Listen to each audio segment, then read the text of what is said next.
Hello guys! Good morning! For today's video, pupunta tayo sa Sea of Clouds sa Barangay Binuangan, Dupax del Norte. Yan, nagising kami ng 4 AM para gumala, o 'di ba? Pag gagala, excited gumising. Pag trabaho, ewan. So 'yon, dito malapit na kami dito sa Sea of Clouds. Dito na kami sa may paakyat na area. Nasa Barangay Binuangan na kami. Hindi na ako nakapag-video sa baba kasi hirap, nasa motor lang kami. Yan, pag malapit ka na, yan, sobrang paakyat na, pataas na yung kalsada. Minsan may mga four wheels na umuusok dito pagdating. So ayan, ang liwanag niya, walang sea of clouds. Actually sa baba, sa bandang Oyaw, pag maliwanag, walang ulap, ayun, wala talagang sea of clouds dito. Pero pag madilim, mga foggy, makikita mo naman pag maulap sa area na yun may sea of clouds. Pero sabi ko sa mga kasama ko, may sea of clouds man wala, tuloy pa rin tayo kasi maganda naman yung view, lalo na sa umaga, kahit walang sea of clouds. I-enjoy na lang natin. So, ayun, tumuloy pa rin kami. Yan, binibidyoan ko yung nasa likod ko. Honda Beat yung gamit. Kinaya naman, nakarating sila ng mapayapa. Kapag weekends, ang daming umaakyat dito, yung mga riders. Yung iba galing pa sa malalayong lugar. Maganda rin magbike dito, magandang training area.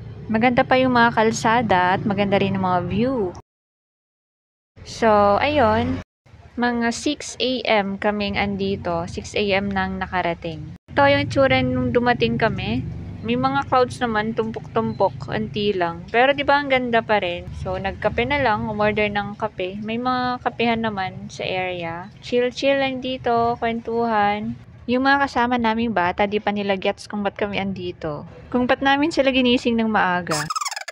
Ganda kaya dito ang ginaw. Sinet ko na lang yung phone ko dito, naka-timelapse. Fourth time ko na yata na nakapunta dito. Nung first na punta, wala din, sobrang linis. Wala kaming nakitang sea of clouds. Nung second time, ayun, na-champuan namin yung sobrang ganda pag nakalatag dyan. Ang ganda-ganda ng pagkalatag ng sea of clouds. Tapos ayun, yung third time, tapos eto, pang-apat na yata ito, di ko tanda. Yung mga kasama namin kasi, first timer na pumunta dito. Yung iba nga na nasa baba lang na barangay, nakailang beses na rin sila, hindi nila natsyatsampuhan yung sea of cloud.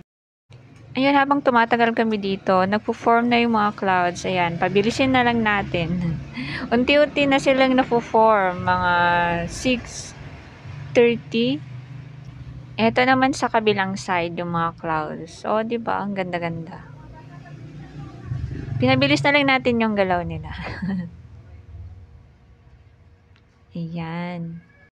Tapos nang mag 1 hour na kami dito, ayan, na-form na talaga yung sea of clouds. Kahit papano meron, di ba? Ang ganda-ganda pa rin. Nung magsa 7 o'clock na, ayan, na-form na sila.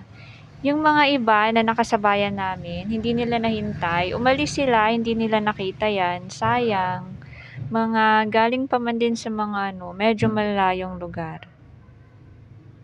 Hindi nila nahintay. Eto, mga 7 AM na siya.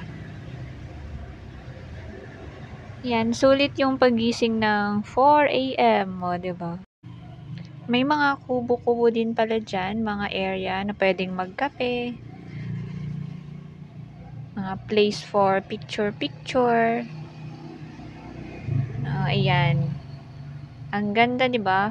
Perfect for picture-picture. May signal din pala dito ng Smart. Tsaka TM Globe. May piso wifi din. Gusto mong mag-connect dyan.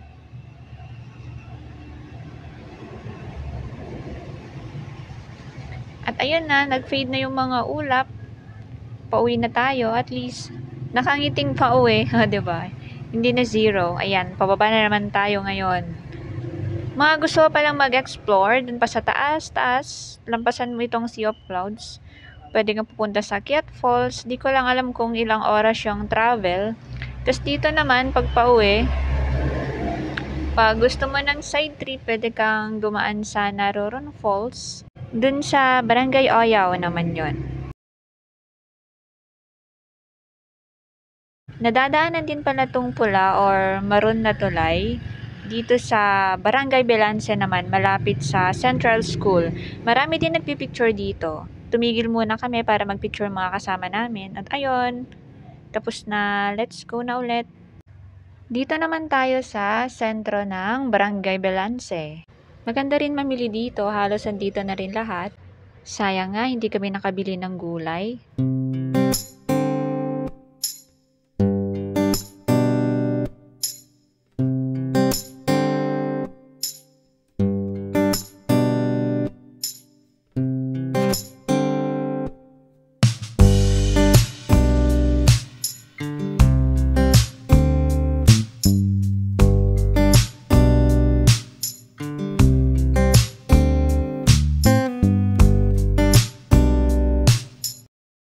So, ayun guys, thank you for watching.